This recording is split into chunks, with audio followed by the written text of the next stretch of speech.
Super buenas amigos, hoy vamos a ver las principales razones por las que el motor de un coche de gasolina vibra o tiembla o porque a veces da como trompicones o jalonea.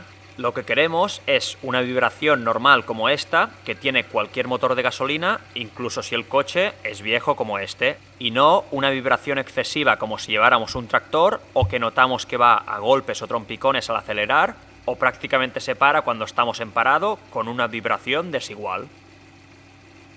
Para empezar, lo primero que recomiendo, sobre todo en los coches más modernos, es desconectar el negativo de la batería antes de empezar. Así evitaremos que el coche nos encienda algún código y será más seguro para nosotros trabajar en él. Así que la principal causa y la más común que hace que un motor vibre o jalonee es cuando un cilindro falla. Se conoce como misfalla y acostumbra a ser porque uno de los cilindros no funciona correctamente. Y la mayoría de veces el coche nos lo indica encendiendo la luz del motor en el tablero. Esto es causado principalmente por las bujías en mal estado, las bobinas o los inyectores, y es muy fácil saber si un cilindro falla con un escáner OBD, ya que te dice cuál es el que falla, pero como supongo que no dispondréis de uno, lo más fácil es empezar cambiando las bujías y ver si el problema persiste. Es lo más barato y fácil y acostumbra a solucionar el problema en la mayoría de casos. Os dejo un vídeo en la descripción explicando todo el proceso por si lo necesitáis. En este caso están en bastante buen estado, pero como he dicho, por lo que valen, recomiendo que si el coche vibra, reemplazarlas por si acaso. Y si el problema sigue ahí después de cambiar las bujías, tocará mirar los cables de las bobinas o del distribuidor en los coches más antiguos y las bobinas de encendido y sus conexiones en los más modernos. Las bobinas son partes un poco más caras si tenemos que comprar una para cada cilindro, pero es tan fácil como sacar un tornillo en la mayoría de casos. Un buen truco es desconectar cada vez solo una bobina y probar el coche y ver cuál es la que no cambia nada el sonido o la vibración para saber cuál es la que está fallando. Tengo un vídeo para intentar saber cuál es la bobina que está fallando, que os lo dejo en la descripción por si os puede ayudar. Y también aprovecho para pedir que si os están gustando mis vídeos, darme un like y considerar suscribiros a mi canal, amigos.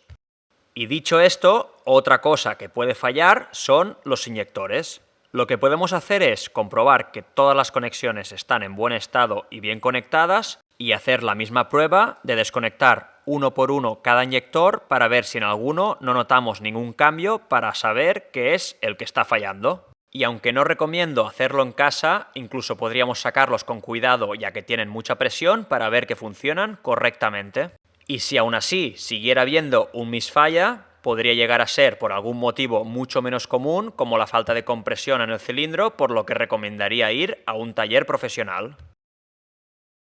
Otra causa muy común que hace que el coche vibre es que la entrada de aire esté obstruida o taponada.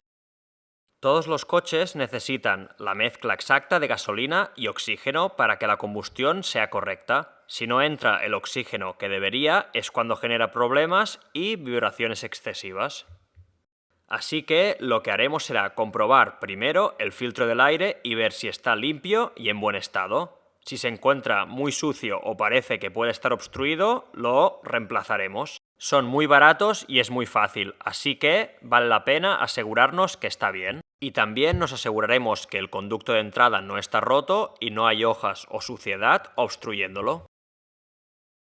Y es importante también limpiar el sensor MAF, que lo encontramos después del filtro del aire, normalmente en el tubo de admisión, y es el encargado de enviar la información de cuánto aire está entrando. Si este sensor está sucio o dañado, puede que envíe información errónea al sistema y esto puede que provoque vibraciones, ya que la mezcla de aire y combustible será errónea. Solo hay que desconectarlo y sacar los tornillos que lo sujetan en la mayoría de casos.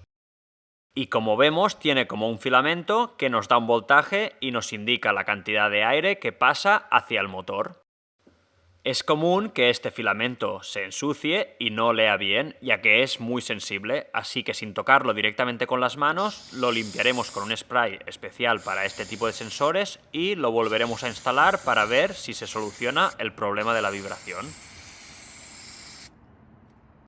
Y lo siguiente que haremos si el problema persiste será sacar el tubo de admisión para ir a encontrar la mariposa del motor que se encarga de regular el flujo del aire antes de entrar a los cilindros. Solo hay que sacar las abrazaderas que lo sujetan y desconectarlo. Es algo fácil, pero que hay que hacerlo con cuidado, ya que no queremos dañar el tubo que acostumbra a ser de plástico o de goma. Esta pieza, llamada mariposa, se abre cuando aceleramos permitiendo más entrada de aire y cuando estamos en parado deja pasar lo mínimo para que se mantenga el coche encendido. Muchas veces la carbonilla del motor ensucia esta pieza y la tapona o no deja que se cierre o abra como debería, y es la causa muchas veces de las vibraciones. Así que es importante limpiarla con un spray especial para sacar la carbonilla de esta válvula. En los coches más viejos como esta mariposa era mecánica, pero en los más modernos hay que tener cuidado ya que es electrónica y si la desmontamos o la movemos mecánicamente podemos desprogramarla y necesitaríamos en la mayoría de casos un escáner para volverla a reprogramar. Y para que veáis un poco cómo funciona esta pieza, la he sacado de una furgoneta del 2004 para poderla limpiar a fondo. Como veis, la parte del motor vemos toda la suciedad, que es lo que puede hacer que no cierre o abra bien, y es importante limpiarlo lo mejor posible para que el mecanismo funcione correctamente y deje pasar la cantidad de aire exacta hacia el cilindro. Es importante limpiar con cuidado con un cepillo o un estropajo tanto el cuerpo como los cantos de la mariposa. Y es muy importante limpiar también y destaponar los agujeros del ralentí, que son los que mantienen la entrada de aire cuando no aceleramos. Y podemos mantenerla abierta para limpiarla, pero mucho cuidado porque, como he dicho antes, en los coches modernos tendremos que reprogramarla. Y otro motivo más que puede hacer que el coche vibre o jalonee es la sonda lambda, o conocido también como sensor de oxígeno, que se encarga de comprobar la calidad de la combustión. Por eso se encuentra normalmente cerca de las válvulas de escape. Y para sacarla podemos usar un socket especial para este tipo de sensores, pero la mayoría de veces con una llave inglesa de 22 milímetros podremos sacarla. Y tener en cuenta que a veces puede haber más de una sonda lambda en diferentes secciones del escape. Si la sonda lambda falla, puede hacer que se consuma más gasolina y que el motor tiemble, sobre todo en ralentí, ya que podemos tener una información errónea. Os dejaré un vídeo en la descripción más extenso sobre cómo comprobar este tipo de sensor, pero muchas veces solo con limpiarlo podríamos solucionar el problema. Así que lo limpiaremos con el mismo aerosol que usamos para limpiar la carbonilla de la mariposa y lo dejaremos secar bien antes de reinstalarlo.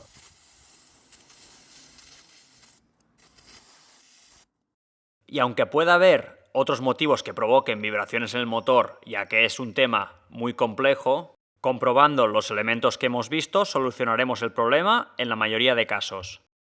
Así que espero que este vídeo os haya ayudado y si es así, darle a like y considerar suscribiros a mi canal. Muchas gracias amigos, hasta la próxima.